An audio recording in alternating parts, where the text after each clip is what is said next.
everybody, and a very warm welcome to Estoril for the start of the 2018 International GT Open season. We have got 14 races to look forward to throughout the summer as we visit some of Europe's finest circuits, and we are in for a real treat for the 2018 season.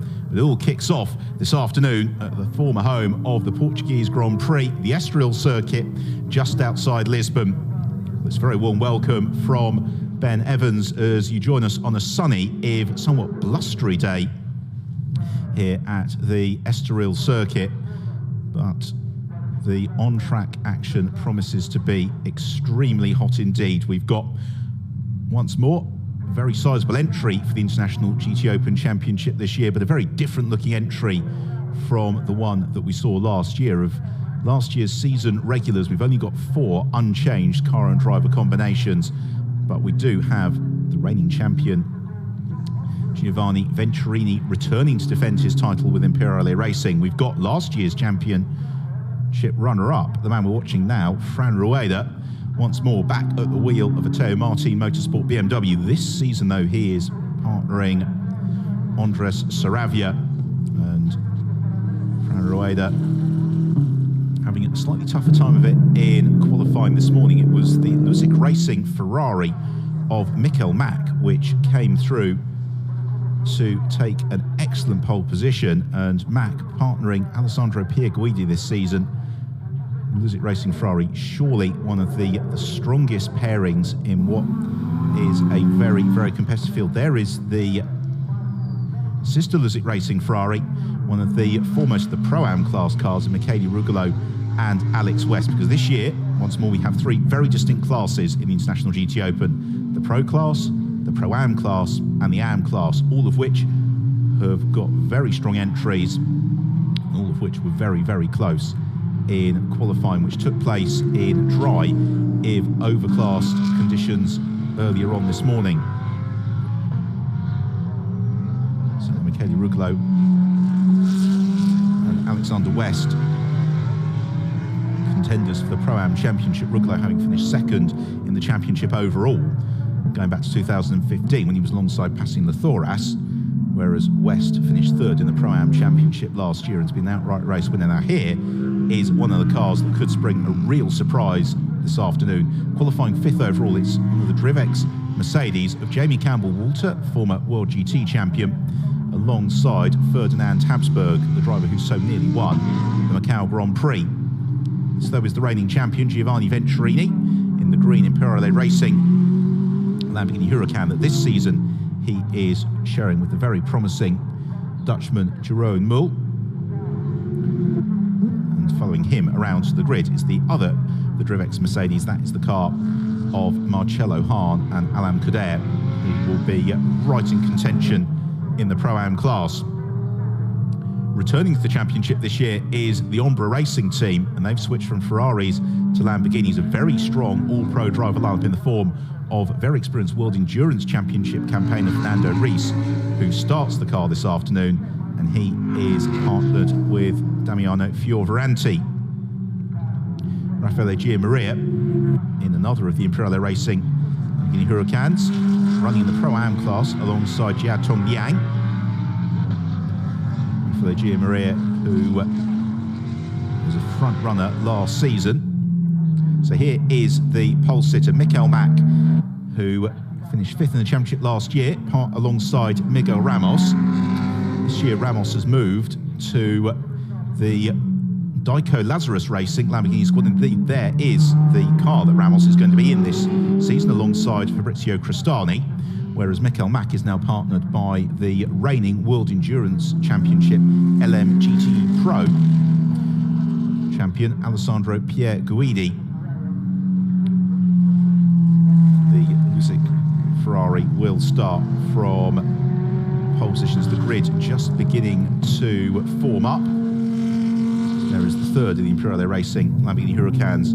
Very promising pairing of Rick Breukers and Riccardo Agostini.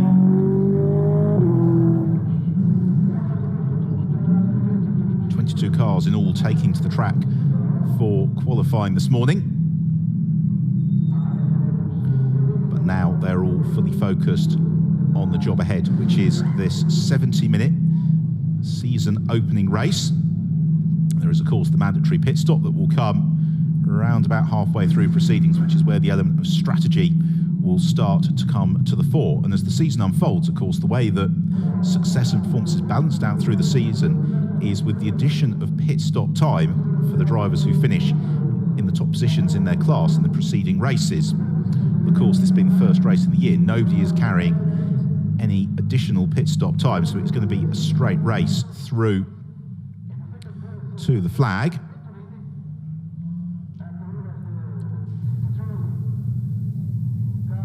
Heat haze shimmering off the cars as they make an absolutely magnificent sight on the grid. Rolling into position, the RS Racing Ferrari 488 of Andrea Montermini. It's going to line up in 11th position. Montermini, of course, a multiple International GT Open champion. This year partnered with Daniele Diamato, the reigning Ferrari Challenge Europe champion. It's a high pedigree car combination, but they have got a fair amount of work to do. Lining up third on the grid, we've not seen a glimpse of him yet, is the Pro-Am pole sitter. That is Tom Onslow-Cole in the SPS Automotive Mercedes, who took class pole position in qualifying. He might, but for a little bit of traffic, have got more than that. And I don't think we've quite seen the true potential of Onslow-Cole and that Mercedes just yet.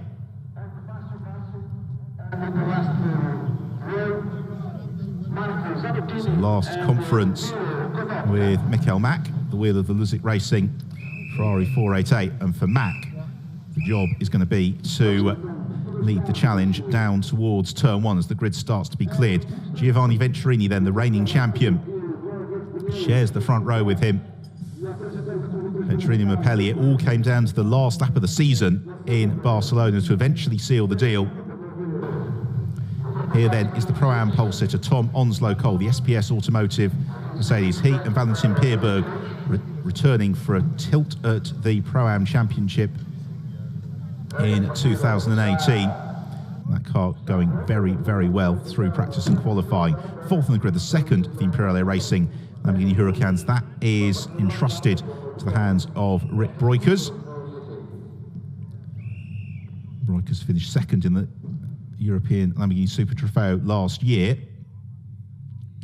And fifth on the grid is the Drivers Mercedes of Jamie Campbell, Walter and Ferdinand Habsburg. This is a car that could really be in contention, Phil, for a podium this afternoon. Very strong driver pairing. Fran Rueda then the first at the Teo Marti Motorsport BMWs in 6th place. Rueda, a multiple race winner last year. He will be hoping his second year in the championship is going to yield him the title. Have a look then how they line up in full, and on the front row of the grid it is Michael Mack and Giovanni Venturini. That is going to be quite the charge towards turn one. Tom Onslow-Cole and Rick Breukers will look to challenge from row two. Jamie Campbell, Walter and Fran Rueda are certainly going to be in contention as the race unfolds. Fabrizio Crostani, very strong Pro-Am entry in 7th alongside Fernando Reis in the Ombra Racing Lamborghini. Then Raffaele Gianmaria and Michele Rugolo, two more of the strong Pro-Am cars, two experienced and quick drivers on the 5th row. Andrea Montermini lining up at 11th alongside Kang Ling in the first of the Vincenzo Sospiri Racing Lamborghini Huracans. Then Ollie Wilkinson, his first full season of international competition in the Optimum Motorsport Audi alongside Lorenzo Beirao de Viega. Marcello Hahn and Antonio Coimbra, and all Mercedes row 8. Antonio Coimbra taking the AM class pole position ahead of Andrei Lewandowski, and then the very experienced Giuseppe Cipriani in the second of the Daiko Lazarus Racing Lamborghinis. Alexandra Raquina and Marcio Basso, they'll be in the hunt for AM Championship honours as the year unfolds, with Marco Zanettini and Miro Konopka completing the 22-car field as the pack released onto their formation lap.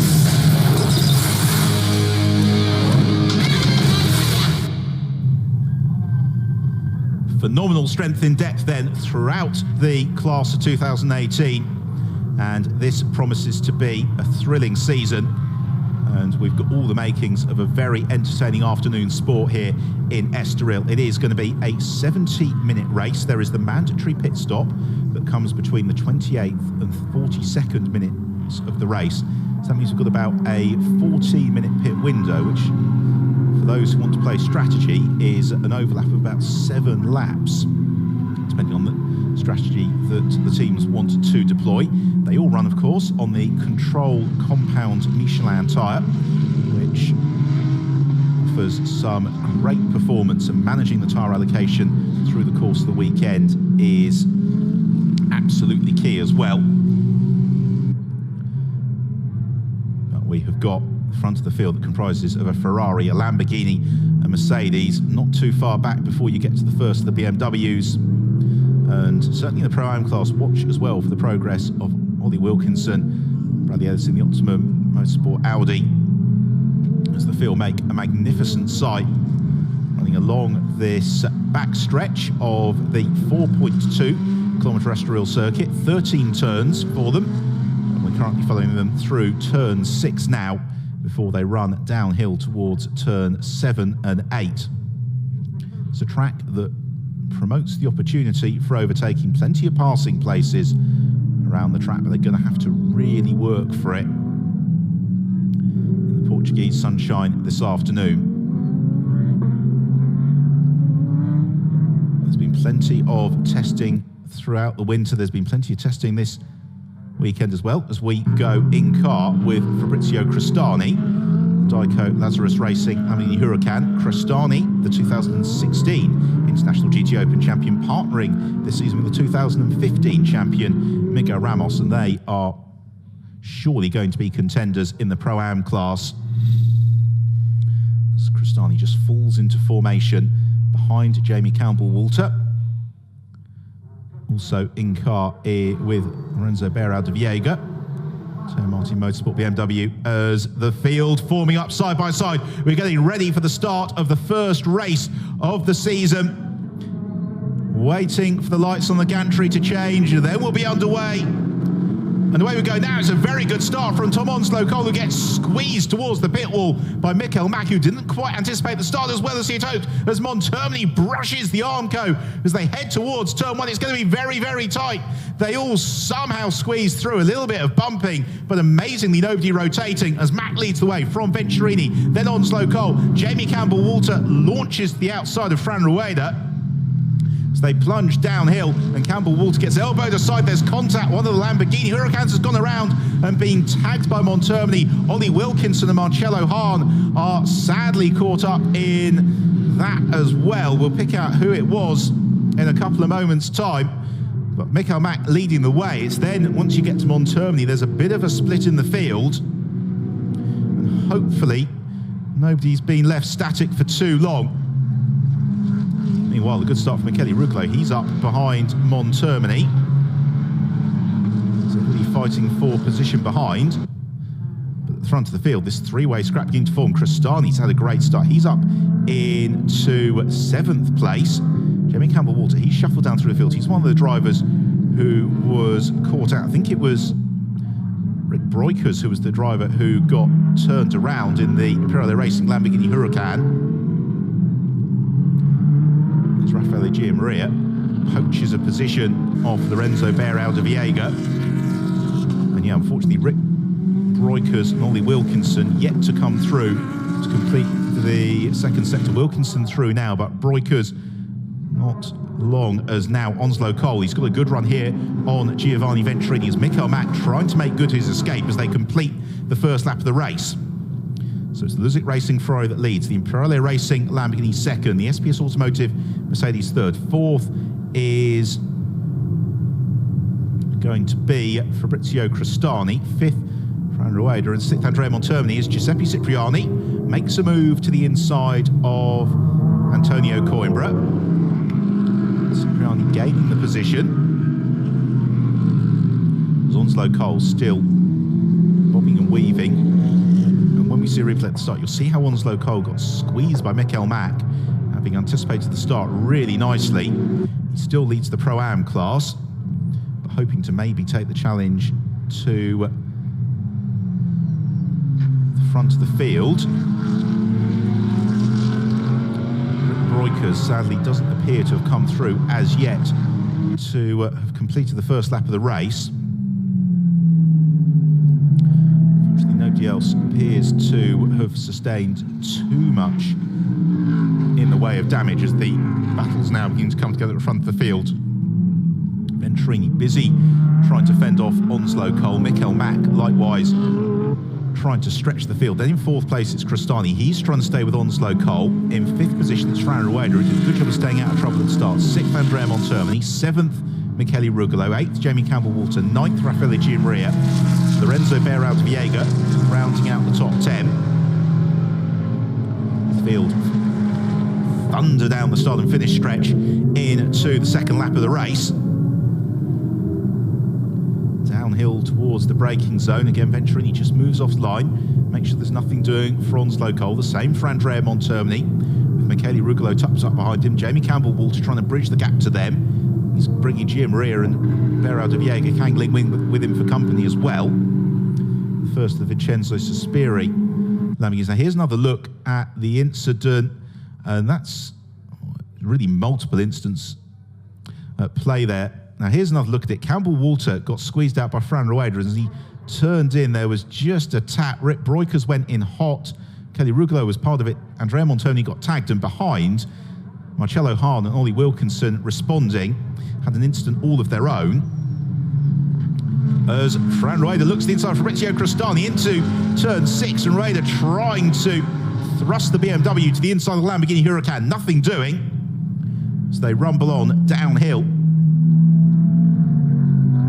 And Fran Rueda, we saw this last year, he has got the ability to wrest absolutely phenomenal race pace from the BMW. It's a car that he seemed to enjoy more and more as the year went on in 2017. And he's right on in the early stage of this race as again Crestani runs a little bit wide coming through turn 11. Through turn 12 as a result, the Teo Marti Motorsport BMW right up behind the black and red Dico Lazarus Lamborghini Huracan.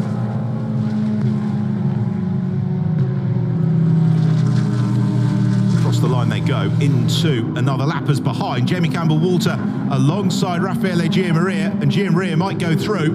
He draws right alongside the Drovex Mercedes as the two cars side by side towards the braking zone. Gianmaria has got the track position and slides through to the inside. And Campbell-Walter, one of the drivers involved in the first lap shenanigans, just wonder whether he might have taken the bumps here or there, possibly lost a little bit of the aerodynamic devices on the car, possibly just a splitter not loose or something, but it can unsettle the handling as Lorenzo Beirao de Viega and Kang Ling also right in the mix. Lorenzo Beirao de Viega this season partnered by Juan Cruz Alvarez. Kang Ling, meanwhile, will be alongside Nicolas Costa. Ling looking to threaten the BMW, which in turn is poised right behind the Mercedes. Meanwhile, Fran Rueda is ahead of Fabrizio Crestani. It was a move that had been threatened for about a lap or so, and it's finally happened now that Rueda's through. Can he do anything about Tom Onslow Cole up the road ahead of him? This is good news for Onslow Cole, because it means that he'll stretch the advantage in the Pro-Am class. Oh, that's a lovely late opportunistic dart to the inside from Rueda, heading down into turn 7. Big delay, and Crestani just sticking to the racing line. The Teo Marti Motorsport team, I think, will have enjoyed that, certainly more than the Dico Lazarus racing squad. Miguel Ramos will be taking over that car from Crestani mid-race. So into the 5th lap of the race. Mikkel Mack leads the way. Giovanni Venturini second. Onslow Cole third, leading the Pro-Am class. Then we've got this great scrap boiling up for 4th position. There at the back of your picture, you see Antonio Coimbra. He leads the GT3 class and is in 12th overall. As Jamie Campbell-Walter under threat from Kang Ling, who's found a way past Lorenzo Beirao de Viega. Now Campbell-Walter's really going to have his work cut out. As Ling looks to the inside of Campbell-Walter as they climb uphill. The Drivex Mercedes having to be pretty much the width of the Estoril circuit to keep the Vincenzo Sospiri racing Lamborghini Huracan behind him. So Beirao de Viega possibly just biding his time, letting Kang Ling take the fight. They can't do it for too long because they've got Antonio Coimbra, Fernando Reis, rapidly homing in onto the tail of this scrap as well. This is for 9th position. Kangling's got a good run now downhill to the inside line to turn 7. He should go through. Late on the brakes from the Chinese driver, and he does exactly what Rueda did a lap ago. Elevates himself up into 9th place. Jamie Campbell-Walter contemplates a retaliation. Can't quite do it, particularly as his mirrors are immediately filled with Lorenzo Beirao de Viega. Now for Kang Ling, he's got to try and pull clear of this squabble. Meanwhile, setting the fast lap of the race, and Campbell-Walter just, I think he picked up a little bit of damage, possibly to the front splitter of the car, because he's understeering. He's really struggling with a little bit of understeer through some of the quicker corners, as happened at the Parabolica then. And Lorenzo Beirao de Viega will take advantage, or not, as the case may be. They both brake as late as they dare into turn 1. Beirao, though's got the inside line, has he, for turn 2? That was a door that appeared to be very briefly open. It got shut in a hurry. It's determined not to concede any ground, but again, the Drovex Mercedes just looking a little bit understeery, possibly through some of these long radius turns. And behind, Antonio Coimbra and Fernando Reis looking to join the scrap as well. Coimbra, the AM class leader, he can afford to let the pro class runner Reis go, but I don't think he's inclined to. Second in the AM class, by the way, is currently Andrei Lewandowski. As here is a look at Marcio Basso tagging Giuseppe Cipriani into turn 1. Marcio Basso may have picked up some damage there because he's not come through to complete the sector yet. There's still yellow flags over at turn 1. Giuseppe Cipriani is in his way, but lost about 15 seconds as a result of that contact. So 10 minutes into the race, Mikel Mack leads the way. He's now 2.7 seconds clear of Giovanni Venturini. He's got a 1.6 second buffer over Tom Onslow Cole in 3rd. 4th, Fran Rueda. 5th, Fabrizio Cristani. Now, Fernando Reis has got a great run here on Antonio Coimbra, but they're going to see the waved yellow flags as they arrive into turn 1. It means they can't do anything about it as they tip through. They will see, there you have it, the stricken car of Marcio Basso just on the exit. Hopefully that means we're not going to have the intrusion of a safety car, but given the fields are already reasonably spread, it's going to be a little bit precarious for the marshals to go trackside and effect a rescue. There is the RS Racing Ferrari of Andrea Montermini, the white and bright orange car. Andrea Montermini, who raced in Formula 1 around this Estoril circuit back in the 1995 Grand Prix for the Pacific team, in pursuit of Fabrizio Cristani. Montermini, a little bit of trim damage to that Ferrari from that first lap contact. It's certainly not slowing him down at all, is it? Because he's right with Cristani, and he can clear the Lamborghini. Fran Rueda is not exactly that far up the road either, as again Cristani is taking a slightly wider approach through turn 11 into turn 12. As possible disappointment for Giuseppe Cipriani, it was a fairly hefty thump, wasn't it, from Marcio Basso. So the Daiko Lazarus team at work on the experienced Cipriani's car. Meanwhile, Jamie Campbell-Walter still doing a fine job of keeping Lorenzo Beirao de Viega and the rest of him behind them. Antonio Coimbra and Fernando Reis, all part of that battle. Here is the tussle, meanwhile, for second position. Pro-Am class leader, Tom Onslow Cole, chasing Giovanni Venturini. This battle now taking place 3 seconds adrift of the race leader, Mikel Mack. And in terms of when we'd anticipate the pit stops, which will start in about 50 minutes' time, Onslow Cole would imagine will stay out reasonably deep, as potentially would Giovanni Venturini. Then we've got this superb scrap for 4th, 5th and 6th, headed by Fran Rueda, with a very racy-looking Montermini thinking about a challenge the inside of Fabrizio Cristani. as they arrived on the brakes into turn 6, and Montermini's really after it this afternoon.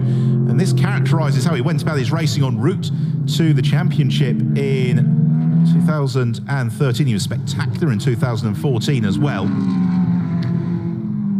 When he gets behind the wheel of one of these Ferraris, there are days where he can just work miracles, and could this be one of them? It's all over Fabrizio Crestani, and again the Huracan pushing quite wide on the way into turn 11, certainly in comparison to the RS Racing Ferrari into the Parabolica. And Montermini, he's going for that wide, fast, tacking line.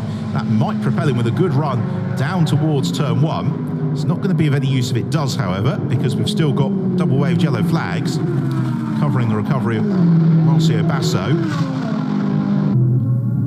Montermini, nonetheless, shows himself to the inside of Fabrizio Crestani. They're both back off the pace.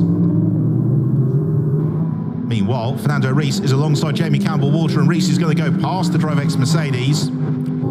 And that signifies it's not been a great lap for Jamie Campbell-Walter. He's also been passed by Antonio Coimbra and Lorenzo Beirao de Viega. So the Drivex Mercedes fading a little bit in these early stages.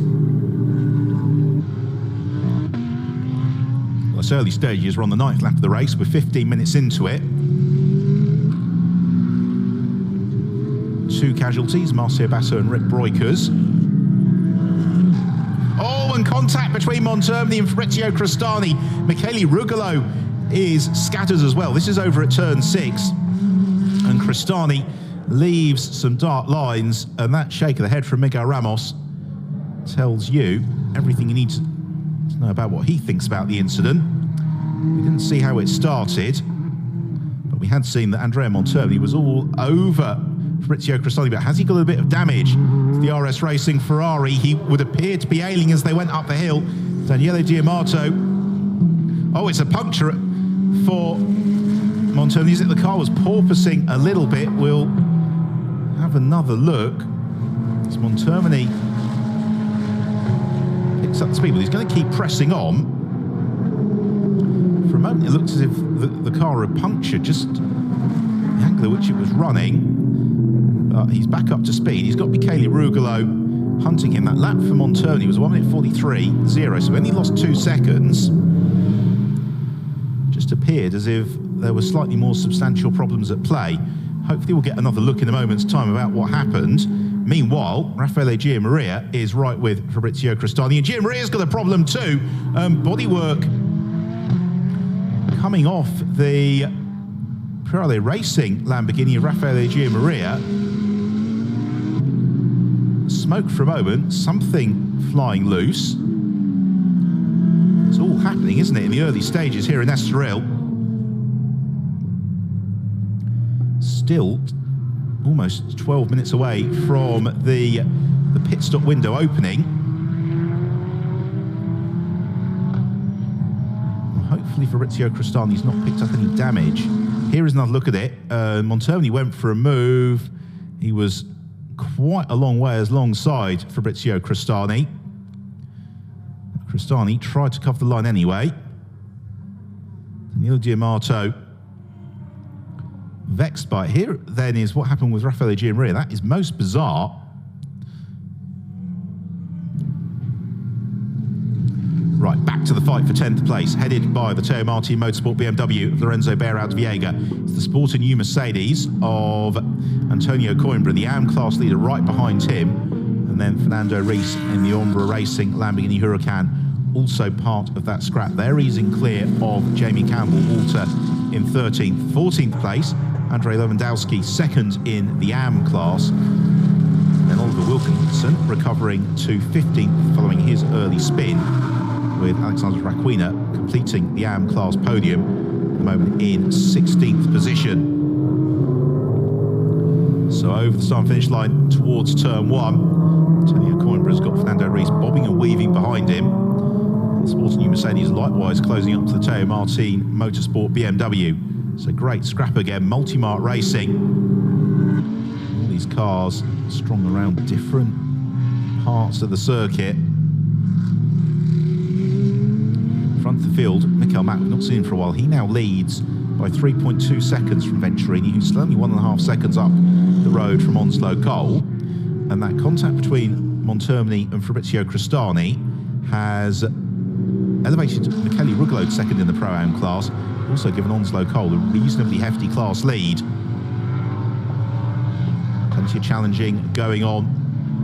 Coimbra threatening Lorenzo Berau de Viega.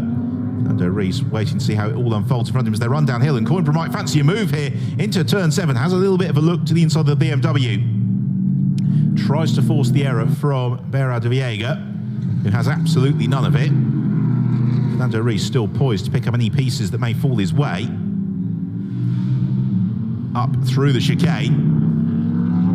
Again, Antonio Coimbra looking to spring into action. He draws alongside the BMW as they head towards turn 12. He's not got the track position and couldn't quite keep his foot in to have the inside line into the Parabolica at turn 13. Now, the driver who could benefit from this is Fernando Reis, who carries a little bit more entry speed to the final turn on the lap. That may help him down the start and finish straight as they accelerate through past the commentary box on to their 12th lap of the race. Jump on the brakes towards turn 1. No change in the order in this fantastic scrap for 10th position. They are almost 6 seconds though adrift of Kang Ling, who's in 9th place. Vincenzo Sospiri Racing Lamborghini Huracan. Lorenzo Berau de Viega is already struggling a little bit for corner speed. And again, Coimbra looks to the inside. He's trying to force the move, gets his elbows out, trying to push the BMW out wide. Out of turn 4, and Coimbra flashes his headlights. Don't think Berau de Viega needs any reminder that he's got this queue behind him. You can barely see the queue. So closely tucked up behind the BMW are they? Again, Coimbra looks to the inside into turn 6. This time a gap forms, and Coimbra might go through past Lorenzo Berau de Viega. He does, and Fernando Reis could take advantage as they run downhill towards turn 7. The BMW's got the inside line, however. Reis might just carry a little bit more corner speed. It's elbow-to-elbow stuff. Well defended, Lorenzo Berau de Viega. Reis, though, looks to challenge into the chicane, launches a bit to the inside and blocks out the BMW. So in the space of 4 corners, Lorenzo Berau de Viega gets shuffled from 10th to 12th. Now Coimbra and Fernando Reis are released to try and chase down Kang Ling up the road ahead of them. Lorenzo Berau de Viega, it is a reasonably long run to the pit stops. Here's another look at the move from Coimbra. There was half a gap there. Berau de Viega had to let the car run out offline. That meant he got onto the dirty part of the circuit, allowed Fernando Reis to propel past him. Here's the race leader, Michael Mack. And Mack, having led into turn 1, has thereafter been able to keep a reasonably tight control on proceedings. 3.6 seconds his advantage over Giovanni Venturini, and he's got the very, very rapid Pier Guidi waiting for him. Sandro Pier Guidi waiting for him in the pits.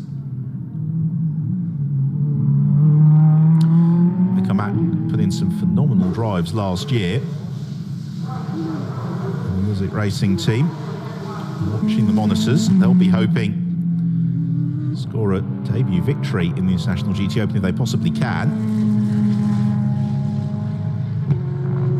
Mack accelerates through to conclusion of his 13th lap of the race. The beauty of having a nice little buffer at the front of the field is you don't need to unduly exert the car. Then the battle for second and third, it's never really opened up at all. Giovanni Venturini just 1.3 seconds clear of Pro-Am class leader Tom Onslow Cole. Meanwhile, in the fight for 4th, Fran Rader has got a rampaging Andrea Montermini closing up onto his tail. Already the RS Racing Ferrari is showing the trophies of the opening phase of the race. And Montermini able to brake phenomenally deep compared to some of his rivals, and he's right up with Rader already. This, the battle for 4th and 5th position. Now, will he be able to make the move at turn 6? As This is where Lorenzo Viega got jumped in the sister tier Martin Motorsport BMW a couple of laps ago. Montoni's going to go for it this time. He's not, because he's a long way back, but Rueda taking the swooping line through the corner. Montoni closing up as they run downhill into turn 7. Andrea Montoni's going to go for the move, and he forces his way through past Fran Rueda. And Rueda looked to turn in. The RS Racing Ferrari was there. He had to back out of the corner to avoid the collision. And Andrea Montoni is just a treat to watch when he's in this sort of mood. Absolutely flying. Here's another look at it then. Coming from a long way back, draws alongside. The gap wasn't really there. He decided to create it. And now he's got 6 seconds to close up. Fantastic move from Montoni up into 4th position. Down to 5th then for Fran Rueda. In 6th is Michele Rugolo, the second of the Pro-Am class runners, who's now 8 seconds clear of Fabrizio Crestani. He really has faded since the that tag with Montoni pitched him into a spin. Still though, just shy of 46 minutes to run here in the season opening race of the International GT Open at Estoril. It's been absolutely thrilling so far. And once the pit stop cycles are played through, there could yet be some twists in the tail. Giovanni Venturini, last year's champion, head down. What can he do at the wheel of the Imperiale Racing Lamborghini Huracan? As Venturini showed last year, it's not the outright number of race wins that matters, it's the accumulation of points throughout the course of the season. Tom Onslow Cole and Valentin Pierberg, they were devastatingly quick at times in the SPS Automotive Mercedes. They'll be hoping to really retain that pace for each and every round this season. The green livery of last year has gone to be replaced by the very slick silver and white livery for this season. Slow Cole powers through the final turn, completes his 15th lap. Then we've got Montoni already easing clear of Fran Rueda in the scrap for 4th and 5th. Michele Rugolo then in 6th position. It's going to be an intriguing second half of the race, this as well in the Pro-Am class, because Onslow Cole, as we just discussed, will pass over to Valentin Pierberg. Michele Rugolo to Alex West, and West an outright race winner in the International GT Open. It's going to be an interesting head-to-head between him and Valentin Pierberg, particularly as we'll have Miguel Ramos trying to chase them down at the wheel of the Lazarus Lamborghini, having taken over from Fabrizio Crestani. So the drivers begin to ready themselves to mid-race pit cycle. That's Daniele Diamato will take over from Andrea Montoni. The pit window opening in just 1.5 minutes. It's open for 14 minutes. They're going to have time, if they want it, for about 7 laps worth of an overlap. And Mikael Mack has done everything that was asked of him so far today. Put the car on pole position, managed to retain the lead into the first corner, and thereafter has just started to ease away in front of the field. In the last couple of laps, he has begun to start to put a little bit more of a definitive advantage over Giovanni Venturini. The gap between the pair of them midway through the lap was 4.8 seconds. It may well have risen to 5 seconds by the time Venturini flashes over the line, which he does now. Indeed he has. And so for Jerome Mull, he's going to have his work cut out trying to chase down Alessandro Pierguidi through the second half of the race. And of course, this being the first race of the year, no success seconds coming to players. Venturini pushing very hard, almost out over onto the grass then. Gathered up, fortunately without any drama. But we have seen time and time again over the years here in Estoril, the entry and exit of turn 2, catching drivers out. Venturini not really done anything in terms of opening the door for Tom Onslow Cole. Another look at it. And yeah, much wider than that for Giovanni Venturini. It could have got really quite uncomfortable. Tom Onslow Cole then in third leads the Pro-Am class by 10 seconds over Michele Ruglo as we focus on the battle for 7th and 8th place between Fabrizio Crestani and Raffaele Giammaria. Crestani, the black and red Daiko Lazarus Racing Lamborghini Huracan. It is the green and black Imperiale Racing entry of Raffaele Giammaria, who's going to be able to make the move possibly downhill towards turn 7. Crestani leaps across, shuts the door. And where can Giammaria affect the manoeuvre? And this is always the challenge when you've got these two cars which are bar differences in setup pretty much identical. It's the responsibility now of Giammaria to try and force that error from Fabrizio Crestani as the pit window is open. Whether or not Imperiale Racing pull in Raffaele Giammaria as a big slide from Fabrizio Crestani as he went through the parabolica, and it means that Giammaria can draw alongside as they propel themselves down the start and finish straight. This is going to be very tight towards turn 1. Lovely shot of the cars receding into the distance. They're still side by side as now Giammaria takes the place, moves up into 7th position. Crestani, though, looks to fight back as they run downhill towards turn 2. Oh, there's contact! And he tags Giammaria, and around goes Raffaele Giammaria and into the gravel trap. And that's not the first time that Fabrizio Crestani's had contact at turn 2 in the International GT Open. Raffaele Giammaria recovers to the loss of several places. Meanwhile, into the pits, Andres Saravia and Juan Cruz Alvarez getting into the wheel of their Teo Marti Motorsport BMWs. Cruz Alvarez from Lorenzo Berau de Viega, Saravia from Fran Rueda. So the pit stops all running at pace. Raffaele Giammaria, meanwhile, is back up and running. No ill effects, a little bit of damage possibly to the rear trim of the car. Also Konstantin Skalko in for Miro Konopka in the ARC Bratislava Lamborghini Huracan. Here's another look at it then. And Crestani was determined to go for the move. Again, he was quite some way alongside Giammaria as Giammaria tried to take the line. And that's not the way you want to enter a corner, sideways and heading backwards. Crestani was certainly determined to go for it. Giammaria was determined to try and shut the door. They didn't quite give each other enough racing room. So Andres Saravia, who has been on the podium here in Estoril in the International GT Open before, going back a couple of years ago in DriveX Audi. He is released from the pits as Mikael Mack continues on his way. A couple of other pit stops in play, including Raffaele Giammaria, who comes in to hand over to Jietong Liang.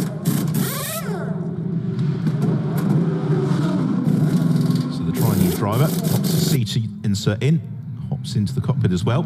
Chance to give the car a once-over as well. Climbing uphill for Mikael Mack towards the end of his 19th lap of the race. Now the pit window is open for another 10 minutes. As into the pit lane comes Giuseppe Cipriani. This is turned over to Toby Sowry. The car some way down, of course, after the unscheduled pit stop, but good mileage nonetheless for Sowry, who finished 4th in the British Formula 3 Championship last year.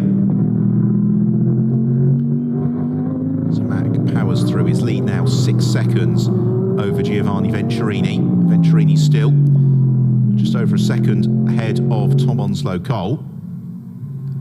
And they're now only 3 seconds ahead of Andrea Monterni. So Monterni has pretty much halved the gap in that fight for second through to 4th position, and was the best part of a second quicker than Giovanni Venturini last time around.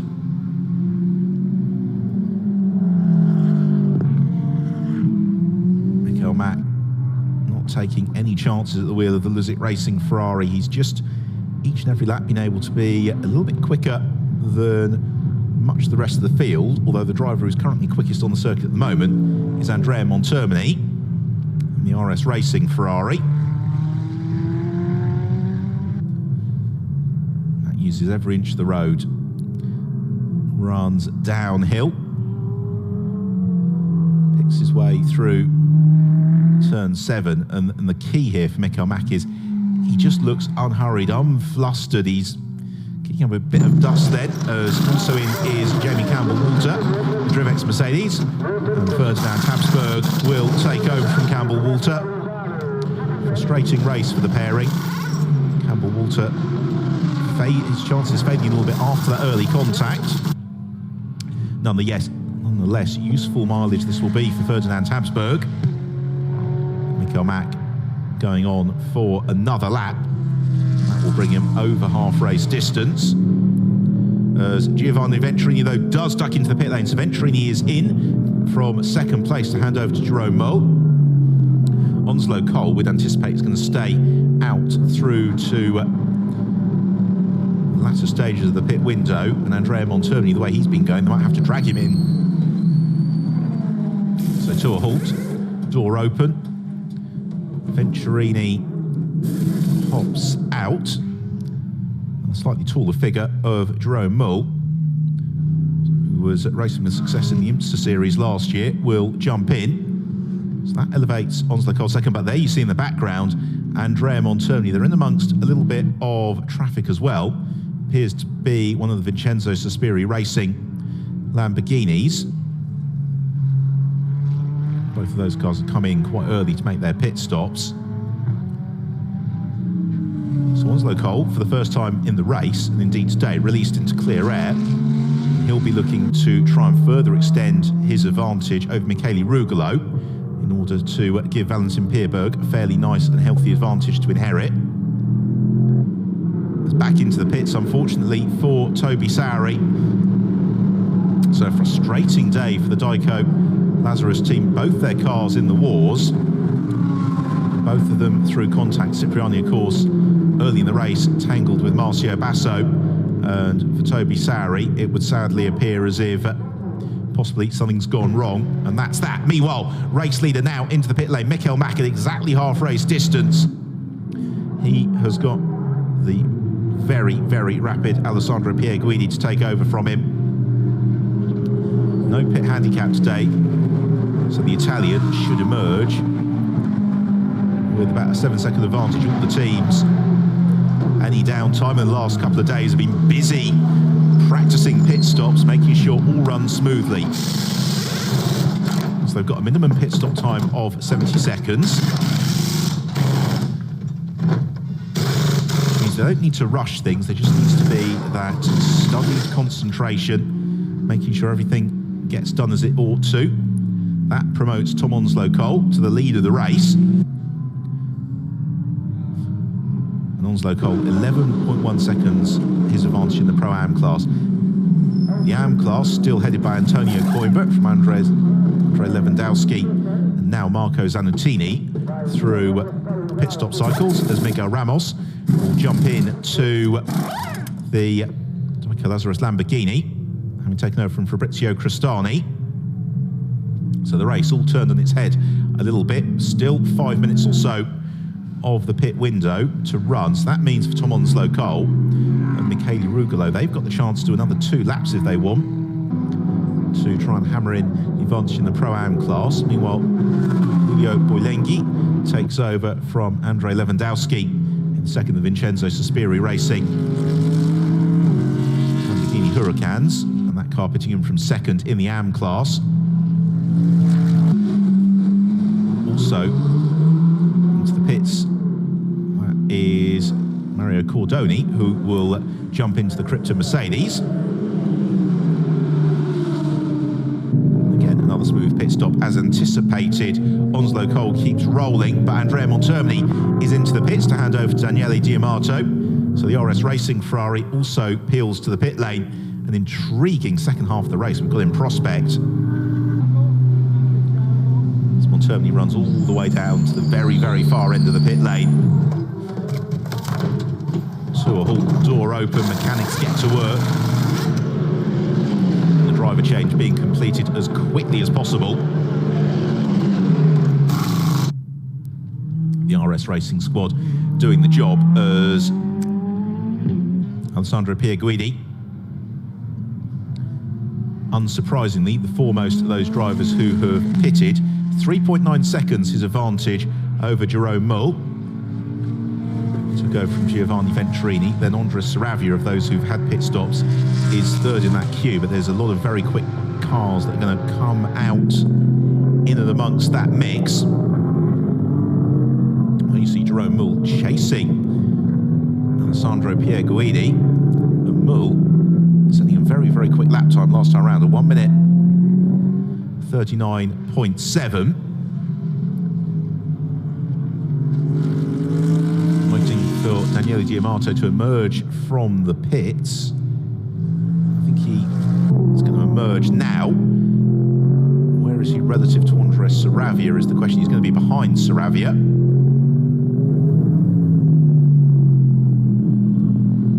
The rest of the field last on their way. Here is Onslow Cole. This is touch and go. He might be able to squeeze one more lap after this one in before he has to make his pit stop, but that would be cutting things very, very finely indeed. This has been a very solid stint for Onslow Cole. Michele Rugolo has peeled in to hand over to Alex West.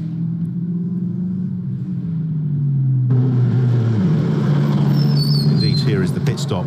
West, of course, spent the last 2 years in the championship in the Garage 59 McLaren, but away from the GT Open is renowned Ferrari enthusiast, now racing one,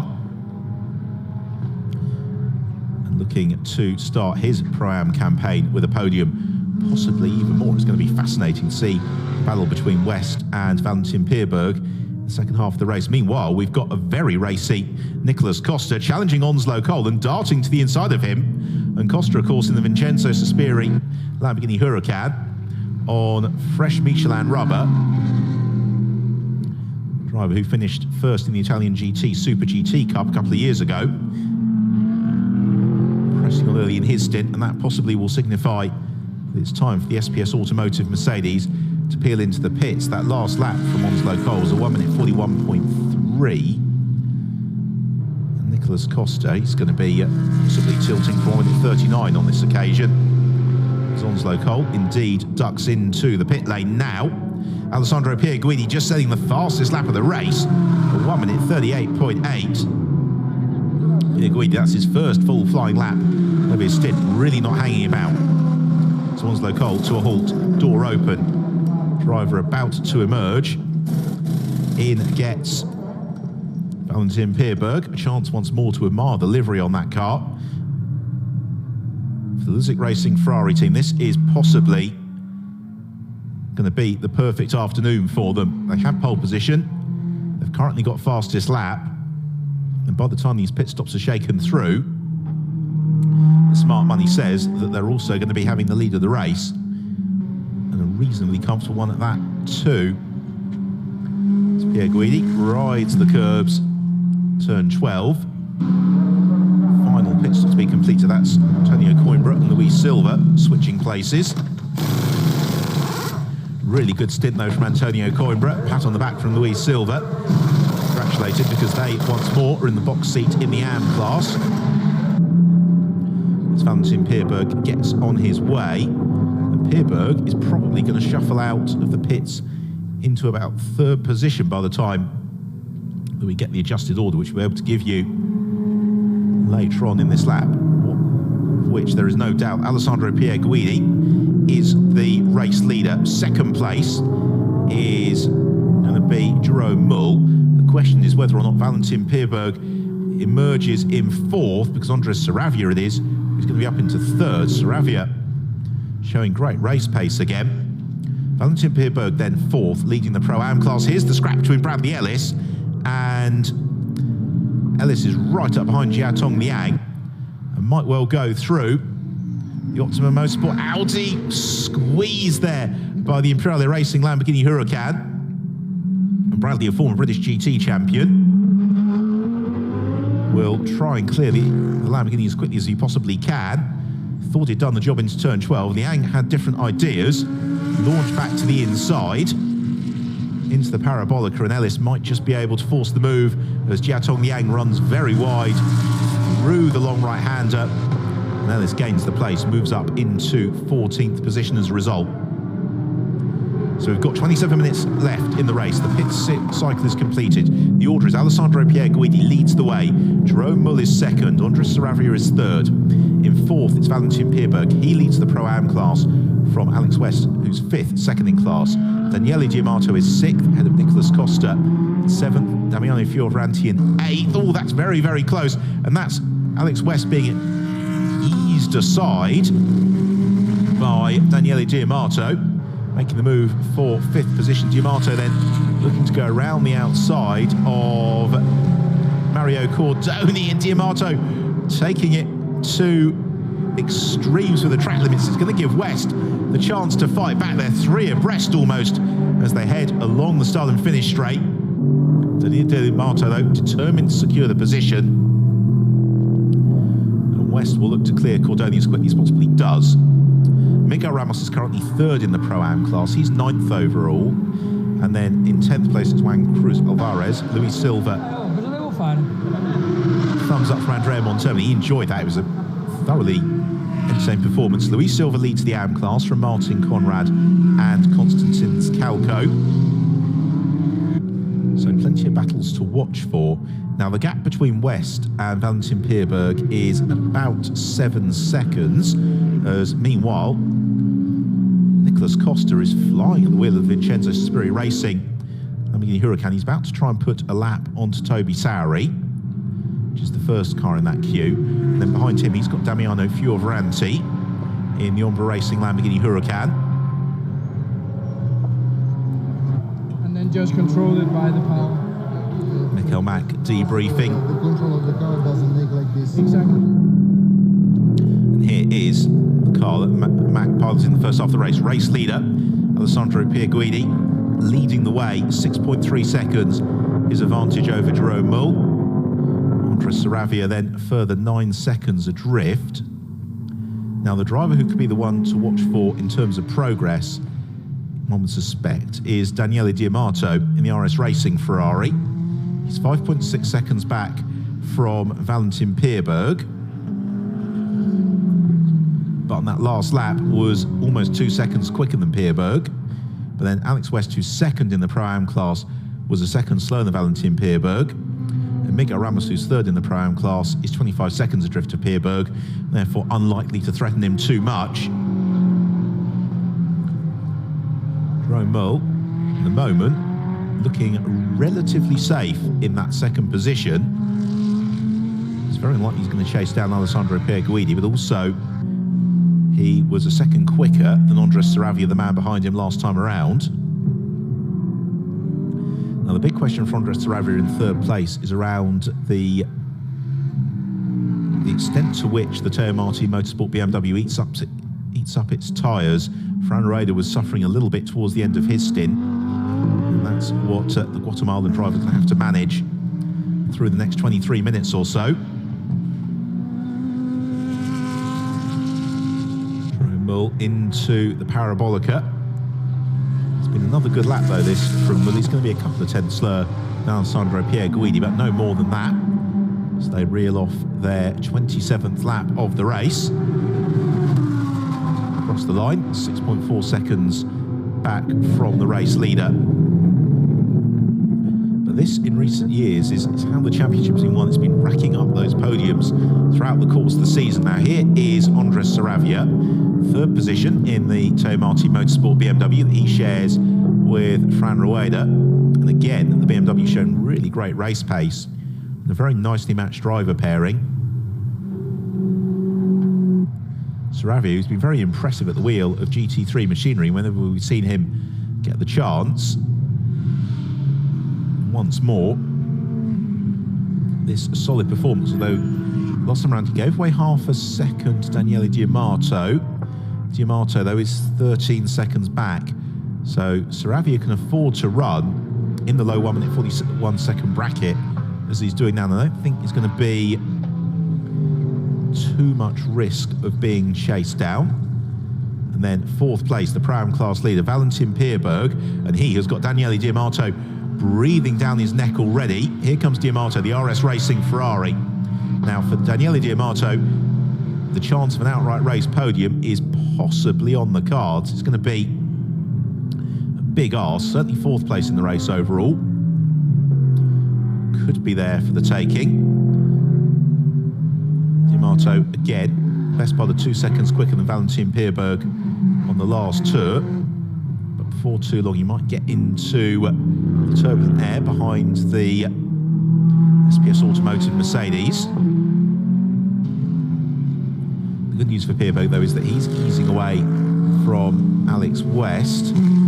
West also doesn't need to worry, as we said, too much about the progress of Miguel Ramos. So out to the Parabolica. Miguel Mack in receipt of plenty of congratulations from his mechanics. His car leads the way. Diamato closing up onto Valentin Pierberg. Now the real question here isn't so much about Daniele Diamato taking fourth place. This is a different class to Pierberg. Valentin Pierberg might not fight it too hard, but it's more about whether the Italian and the Ferrari can chase down Andres Saravia for third place in the race overall. Meanwhile, Miguel Ramos is looking to pick his way past Mario Cordoni. And Cordoni, the Krypton Motorsport Mercedes, doesn't make that too difficult at all for Miguel Ramos. So Ramos in 9th place. He's got a little bit of a buffer over Juan Cruz Alvarez in 10th. He's 6 seconds back from Damiano Fioravanti in 8th place. And the last lap for Miguel Ramos was matching to the nearest 10th of a second the pace of Alex West, who's second in the Pro-Am class. Juan Cruz Alvarez, though, might fancy his chances at chasing down Miguel Ramos. Here's another look then at the manoeuvre.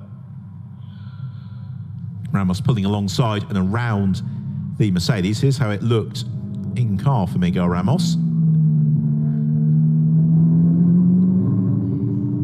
And by then, the time he got on the brakes, through the corner, had drawn alongside, moved past him. Now this is the battle for 7th and 8th place. Nicolas Costa and Damiano Fioravanti.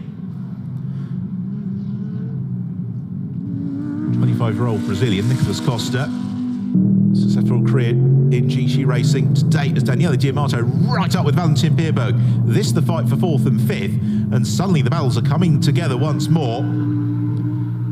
And Diamato, clearly they've got a mode in the RS Racing Ferrari which is marked aggression, because he's following exactly in the wheel tracks of Andrea Montermini, hustling and harrying the car in front, trying to force the mistake from Valentin Pierberg. Daniele Diamato to the inside at turn 4. And Valentin Pierberg thinking better of shutting the door. They've been a bit late anyway, but now Diamato released into clear air. What can he do about Andres Saravia? That is the big question. The gap between them is 11 seconds on the basis of that last lap being a little bit slower for Diamato, bottled up behind Valentin Pierberg, but he's got 18 minutes released into clear air at a rate of capture of just over a second a lap. This could be game on for Daniele Diamato. He manoeuvres downhill through turns 7 and 8.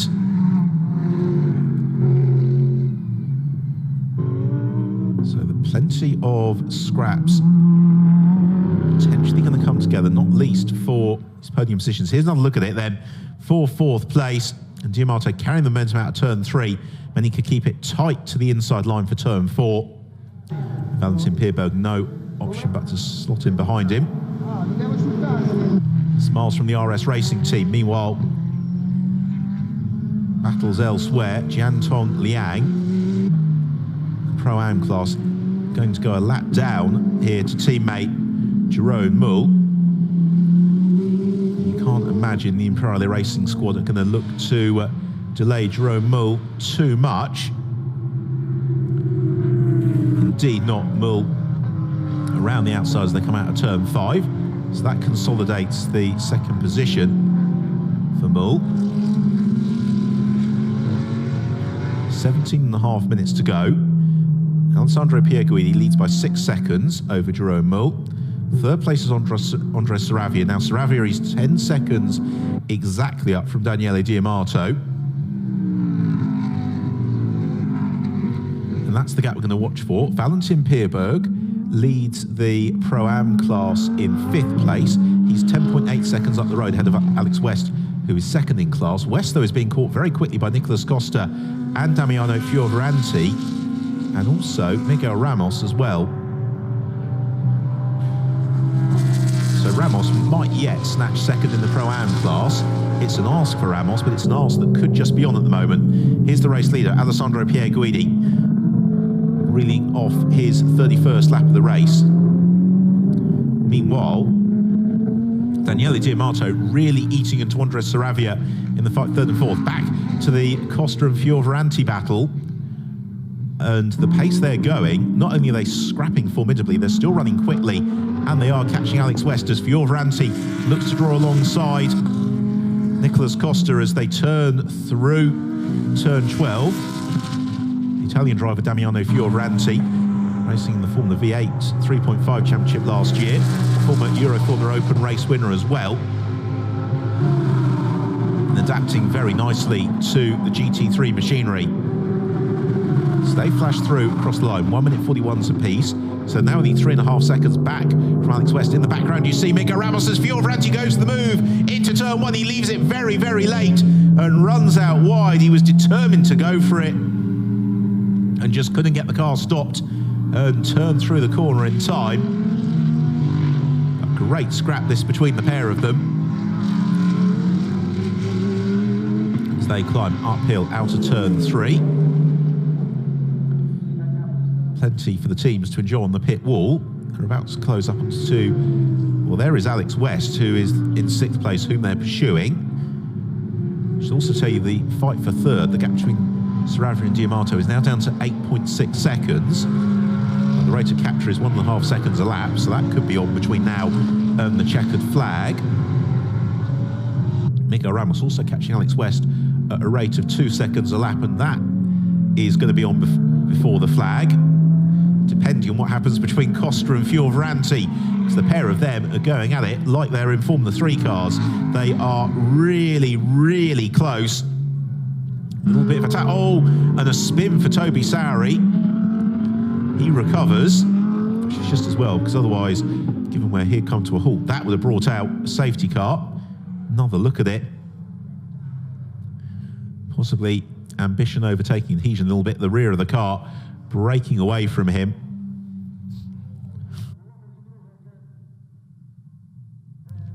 That happening just as the scrap behind arrived on the scene, as now they're right with Alex West. So this is the battle now for 6th, 7th and 8th place. They've also got a little bit of traffic in the form of Giulio Borlenghi to overcome, which is the sister Vincenzo Sospiri racing Lamborghini Huracan. Daniele Diamato now 7.8 seconds adrift of Andres Saravia. Miguel Ramos is now just 10 seconds back from Alex West in the fight for 2nd and 3rd in the Pro-Am class. West, though, has got more pressing matters on his plate because he is about to have Nicolas Costa and Damiano Fioravanti roaring into view. And he's also got to deal with the lappery of Giulio Borlenghi as well, as West navigates turn 6. What we've seen over the last couple of years is that West is a very, very good defensive driver and completely unflappable in situations such as this. But again, he may take a view that Pro-Am Championship points supplant being caught up in this pro battle. As Costa covers the inside line into the chicane, just make sure there's no way through for Damiano Fioravanti. The risk here for West, though, is if he does get caught up in this battle, it will allow Miguel Ramos to close up into view before too long as well. As West a little bit more of a swooping line through the Parabolica. That might give Nicolas Costa the chance to challenge as they come onto the start and finish straight. Not quite. The Ferrari punches out of the corner very nicely as West signals that he's staying to the left-hand side of the circuit as he sees it, the right-hand side of our picture, and that's going to allow Nicholas Costa to sneak through. There's not space just yet for Damiano Fioravanti to leap past either. So Fioravanti got great pace and hustle in the Umbra Racing Lamborghini. Always looking to the inside. It's a door, there's contact, and around goes Alex West. Oh, that was a move that was optimistic from Fioravanti. Now, can West get going again? He does, but he's lost second place in the Pro-Am class. Miguel Ramos has gone past him. The next of the Pro-Am runners is Bradley Ellis. He's some way down the road. So let's hope the Luzic Racing Ferrari's not picked up any damage.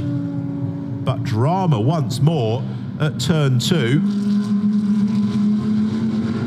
We'll see whether or not the stewards want to take a little bit of a look at that. Meanwhile, Damiano Fioravanti, he now needs to clear Giulio Borlenghi in the first of the Vincenzo, second of the Vincenzo Spirit Lamborghinis. There you see it, and that was from the other angle. You could argue that Fioravanti wasn't really all the way alongside the Ferrari.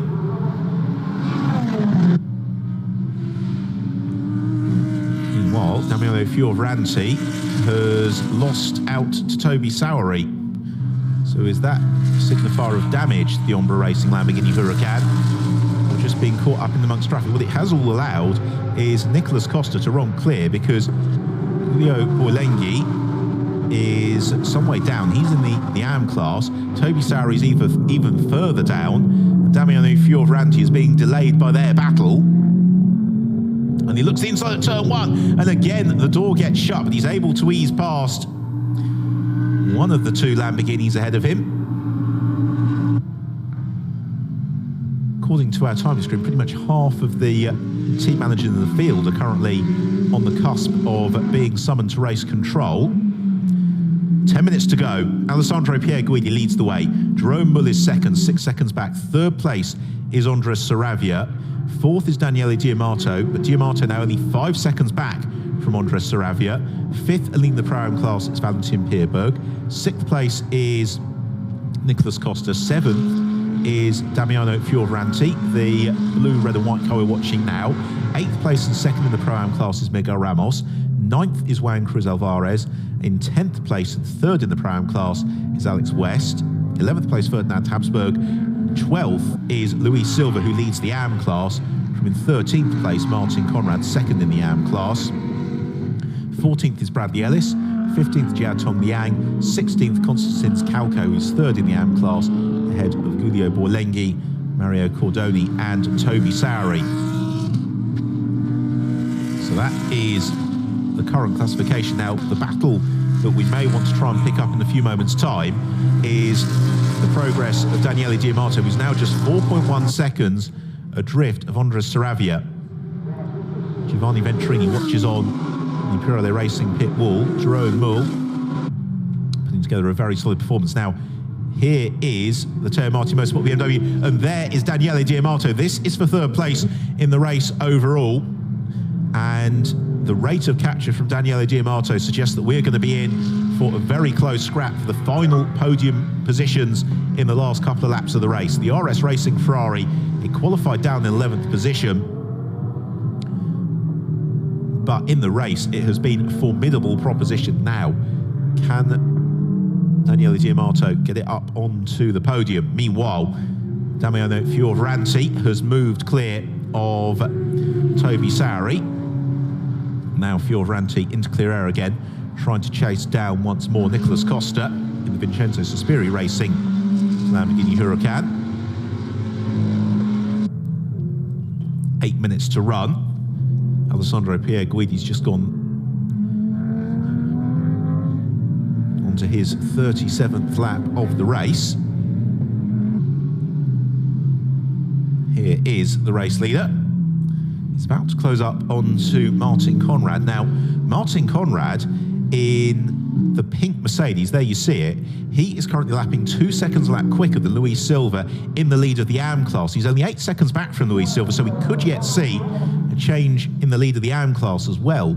Between now and the checkered flag, there is Luis Silva, who has got Mario Cordoni currently riding shotgun behind him. So the AM class is still up for debate. So's third place in the race overall, because Daniele Diamato is now 1.7 seconds back from Andres Saravia. As we watch Luis Silva and Mario Cordoni there in the background, you catch a glimpse of the HTP Motorsport MS Racing Mercedes of Martin Conrad. So we'll see what lap time Luis Silva can proffer on this occasion. And it's a 1 minute 43 once more. Now here we go. This is the battle for third and fourth. And they've got a little bit of traffic as well that they're going to contend with. I suspect that's Jiatong Liang, who Andres Saravia is going to have to negotiate first of all. That may provide a little bit of an opening for Daniele Diamato. There's the Chinese driver. And then this is the battle for third position. Now Diamato carries a little speed through the Parabolica. And is he going to be able to make the move on Andres Saravia? Not this time along the start and finish line. Andrea Montermini watches the progress towards turn one on the brakes. Diamato closes up a little bit on the Teo Martin Motorsport BMW, hustles it through the first corner, plunges downhill towards turn two. Turn three's been a happy hunting ground on a couple of occasions today. Not on this occasion yet for Diamato, but he might be able to carry the momentum out, look to the inside into turn four. Again, he's not close enough to the BMW, but he's going to force Saravia just to slow the car on the apex. Diamato gets on the power fractionally earlier than Saravia. They're going to catch Jiatong Liang, maybe as they hit the braking zone for turn six, but Diamato, he's right with the BMW as they come out of turn five. The road falls downhill towards turn six. Diamato bobs and weaves. Saravia covers the middle of the road. He'll then have to turn the car across, collect the apex. Well blocked, Andres Saravia. He takes the bite out of Diamato's corner exit down towards turn seven. Again, the BMW covers the inside line. Oh, slithers wide. That's the opening for Diamato, is it? As they come out of turn seven, side by side. Oh, contact! Side on contact, but Diamato goes through, takes third place. Aggressive stuff from both of them. Hopefully no damage. But the RS Racing Ferrari moves into that final podium position. And that was a fairly hefty whack they gave each other. But Saravia's not done yet. He's now going to take his turn to try and come back at Daniele Diamato. Still 4 3/4 minutes to run. Meanwhile, Nicolas Costa has been caught again by Damiano Fioravanti. Can Fioravanti clear him this time around? As Costa runs out a little bit wide on the way into turn 11. Fioravanti maybe got a little bit more life left in the Michelin tyres, given the way that Nicolas Costa came out of the pits like a scalded cat, absolutely flying. Now, 3 or so laps to run. Damiano Fioravanti right with Nicolas Costa. This is the fight for 6th and 7th position. And as they battle with each other, they're not really making any progress on Valentin Pierberg in 5th. Now here is another look at the move then for 3rd place. Diamato to the inside of Saravia. Saravia thump. That was just, well, both cars were on the trajectory towards each other, really. And hopefully no harm done and no damage done. I think they enjoyed that in the RS Racing pit box. So this is some of the unfinished business. Can Damiano Fioravanti find a way past Nicolas Costa? On the brakes into turn 6. Fioravanti trying to close down on Costa. Costa slithers out a little bit wide on the exit. Downhill towards turn 7. Costa covers the inside line.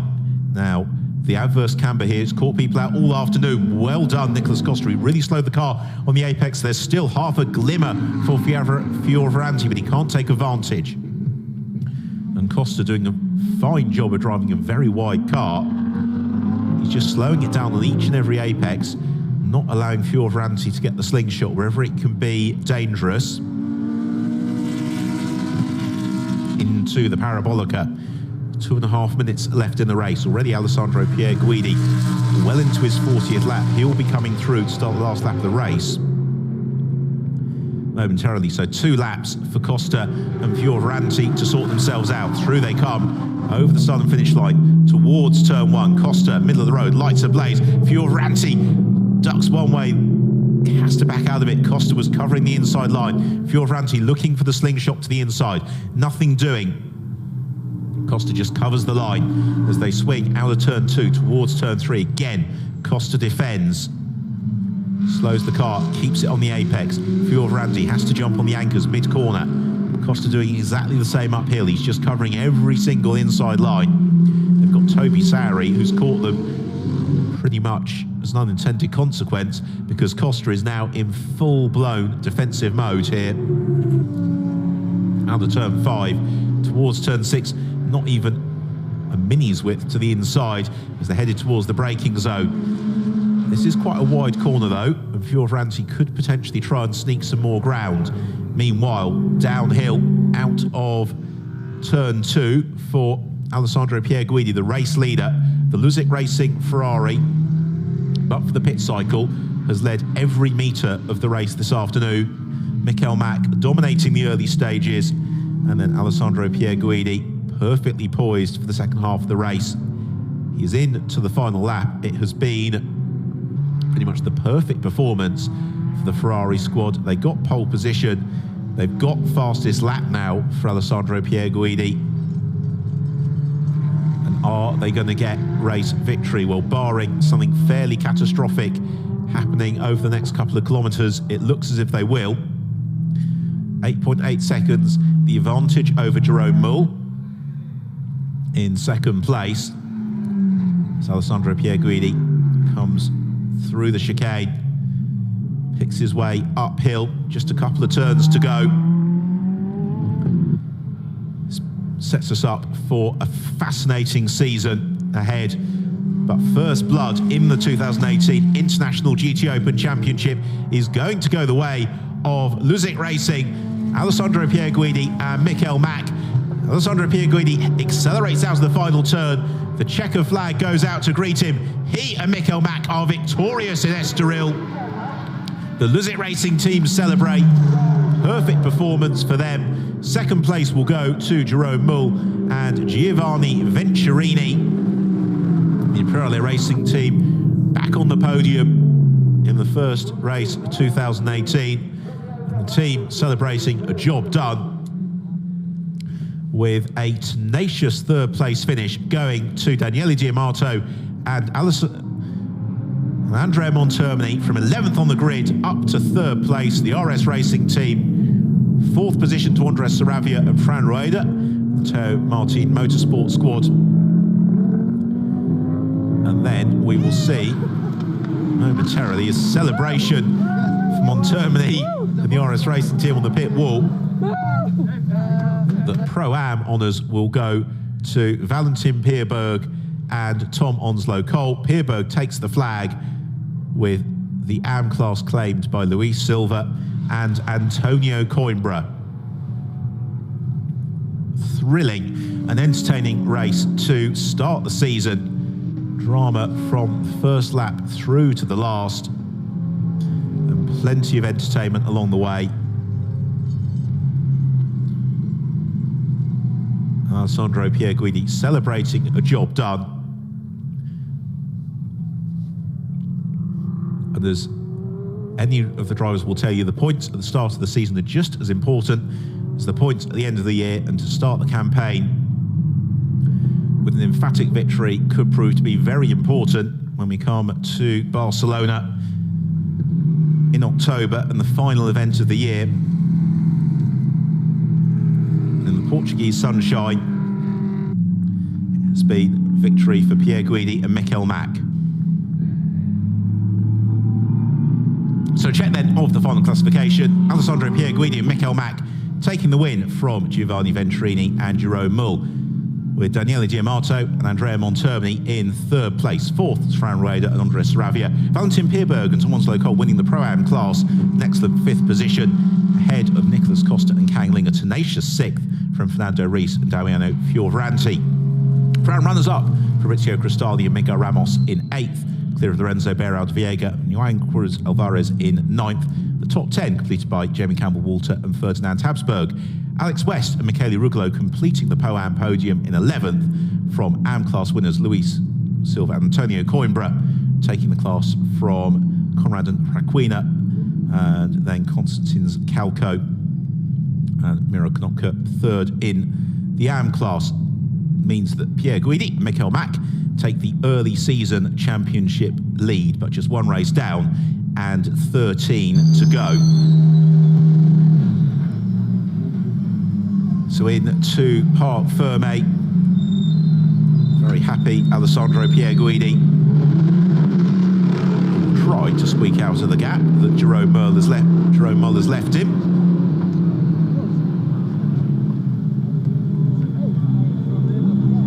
Michael Mack there to greet him and celebrate. The two drivers congratulating each other from a job very well done. Likewise for Jerome Mull and Giovanni Ventrini. An excellent second place in the Imperiale Racing Lamborghini Huracan. A dramatic third to Daniele Diamato and Andrea Montermini in the RS Racing Ferrari.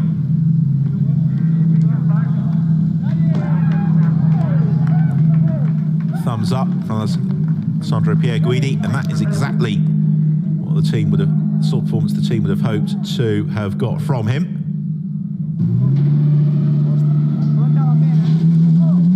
Drivers, not surprisingly, posing for the victory photographs down in Parc Fermé.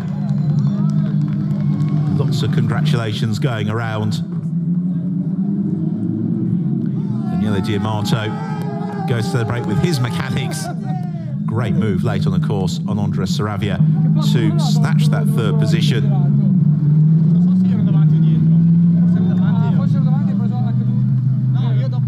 Michele Rugolo and Andrea Montermini discussing some of the finer points of their scraps.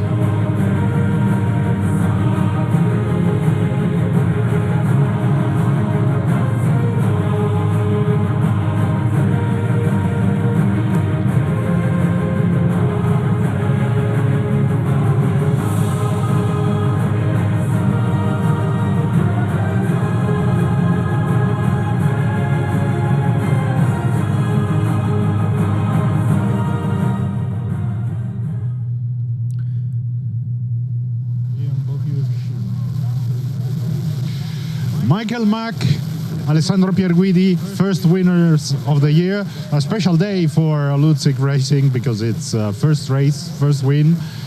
You had the pole, Michael, all your stint in the lead seemed easy. I don't know about easy, but we have it under control, and for us we had a very good car. The guys in Lutzig Racing made a perfect car for us this morning in the qualifying for me. And for the race, I feel the car was very good, and the result talks for itself.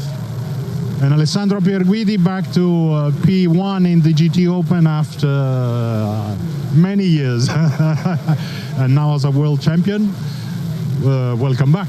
Yeah, thank you. It's a great way to come back, so I'm very happy about that. For Lutzig Racing, first of all, because it's the first race and completely new. They put a great effort. But we did a great job in these 2 days in the practice. And at the end, we put all together for today, and the car was great. So it was not easy, like it seems, because it's never easy win. So we push, and but the car was so great, and the setup especially. So also the tire drag in this track is very high, and we managed very well. So that was the key of the race. Well done, guys. Good start. Enjoy the podium now.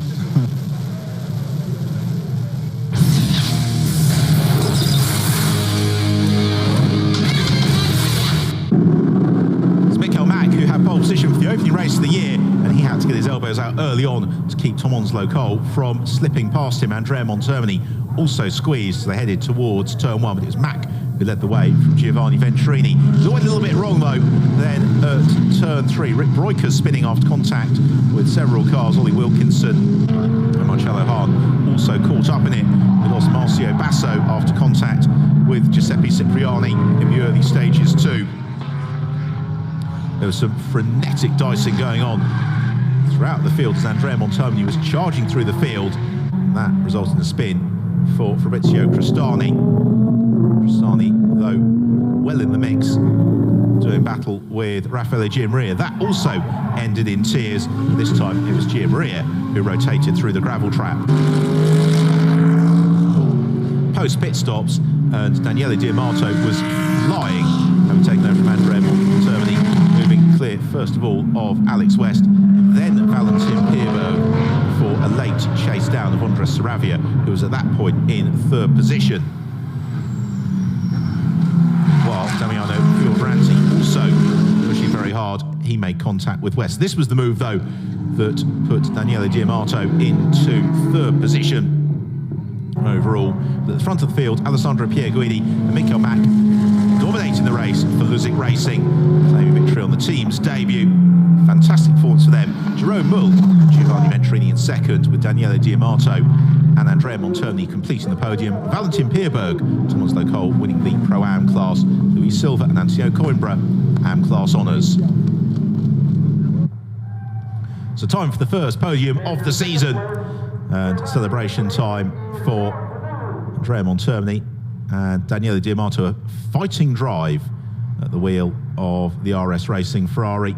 Runners up, Jerome Mull and Giovanni Venturini. But Alessandro Pierguidi and Michael Mack, Luzic Racing, on to the top step of the rostrum, victorious in the season opener here in Estoril.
First national anthem of the season in honour of Luzic Racing. But of course, they've got to do it all over again tomorrow. Qualifying tomorrow morning, and then we will be starting our race coverage at 1 o'clock local time, which is British summer time here in Estoril. For now, though, the drivers can enjoy the celebrations with the first set of trophies for the season. Thoroughly entertaining race, some great battling all the way through the field. Michael Mack and Alessandro Pierguidi were able to move themselves ahead of the fray throughout the course of the afternoon. They and Luzic Racing scoring the first victory of the season. All smiles on the podium. The drivers will quickly pose for the photos before making merry with the bubbly. 6 very happy drivers on the podium. I'm very happy team principal. And now they can enjoy the celebrations. Super race. And we'll now turn our attention to the equally competitive Pro-Am class, where again there was some very close battling all the way through the class. It's Valentin Pierberg and Tom Onslow Cole who prevailed as the class winners. Onslow Cole, a superb job in qualifying, holding third place overall early on. Valentin Pierberg eventually finishing in 5th position overall. Runners up in the Pro-Am class, Miguel Ramos and Fabrizio Cristani, with 3rd in the class going to Michele Rugolo, and Alex West could have been 2nd, but for that contact late on with Damiano Fioranti.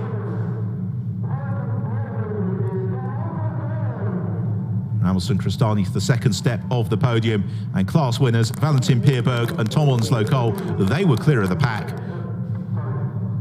The Pro-Am class all the way through the race, and therefore taking a deserving class win.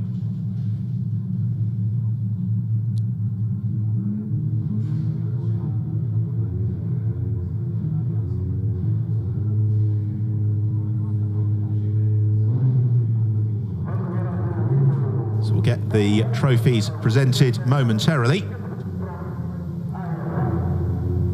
And again, the Pro-Am Championship battle promises to be tantalising for the season, not least because a lot of the other Pro-Am competitors ran into trouble in the race. We lost Marcello Hahn early on. Toby Sauer and Giuseppe Cipriani were in the wars, as were Ollie Wilkinson and Bradley Ellis, and actually Jian Tong Liang and Raffaele Gianmaria.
So the German national anthem to salute Valentin Pierberg and Tom Onslow-Cole.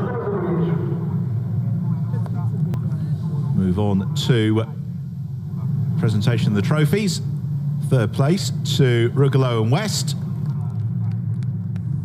Class runners-up Cristani and Ramos.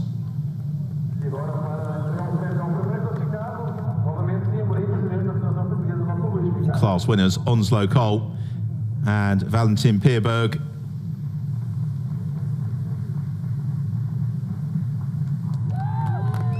Handshakes and smiles all around.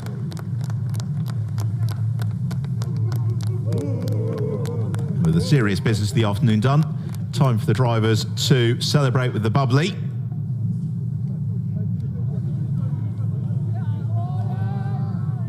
Particular Onslow-Cole and Pierberg.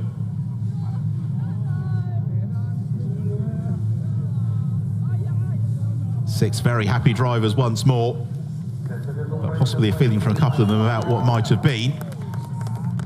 And we've still got the AM podium to come. That was claimed by Luis Coimbra and Luis Silva and Antonio Coimbra, and having taken class pole position in qualifying, they led the way throughout. But late on, they were chased down by Martin Conrad and Alexander Hrakwina, with third in the class going to Miro Konopka and Konstantin Kalko. They were in the ARC Bratislava by VSR entry. Hrakwina and Conrad in the HTP Motorsport MS Racing Mercedes, and of course it was the Sports and U team running Antonio Coimbra and Luis Silva. So the reigning class champions starting the season again on the top step of the AM podium. A home triumph for the Portuguese pairing in Estoril.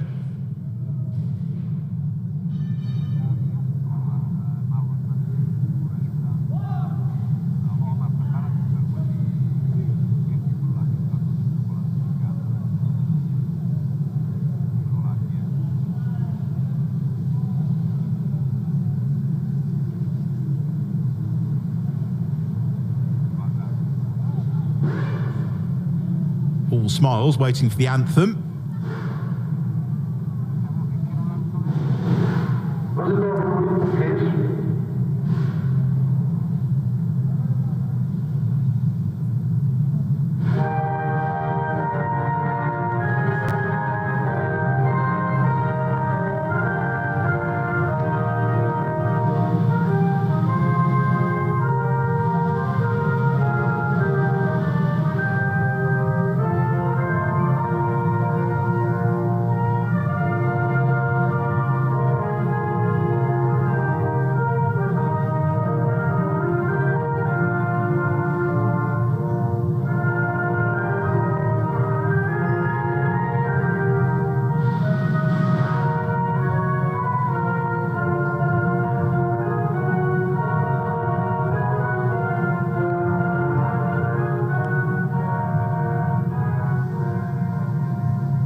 it's a very proud moment to have national anthem played in your honour at your home event. That's the case for Luis Silva and Antonio Coimbra, first AM class winners of the season. So the third place trophies to Miro Konopka and Konstantin Skalko. Class runners up, Martin Conrad and Alexandra Traquina. A late chase from Conrad, not quite enough to get onto terms with Luis Silva.